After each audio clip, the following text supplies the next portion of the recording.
พุ่นเรียบร้อยหอดขึ้นชื่อเรืออยู่โอ้ยไปไกลไปนั่นยังตอนนั้นนะมันมีผู้ใดละหันแทนไปเนี่ยเขาจะไปอยู่ตรงฐานของเอิญมาละบักอยากจุดบังไฟมาตีกันด้วยมันไปตกใส่เนื้อของพอดีเลยข้าซุมีเค็มบอกเองผลิตเองบอกข้ามฟังตัวเนาะบอดฟังล่าวตัวพี่น้องเฮาตื่นเด้พอเสียงเงินให้เขามาแล้วป้าฟังพุ่นน้ำแห้งขนาดอยากได้ดูชีวิตเรื่องรถเรื่องวันการควายสิเลนสูงแค่ตัวนี้เขาหน่อยสิเลนก่อนแล้วไปแล้ว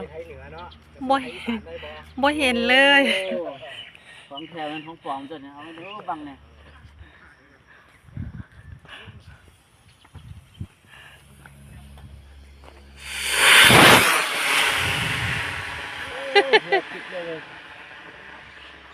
ปู่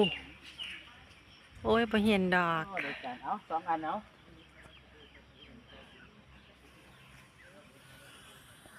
อันเลย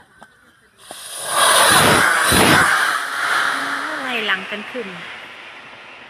เห็นบ่ละบาดคือบ่เห็นลิฟต์ก้อนขี้มีกตกใส่ละบาดปุ่นฟังแม่น้ำโขงปู่พาพี่น้องเฮาหลายแท้โต๊ะกันละลายไปละไม่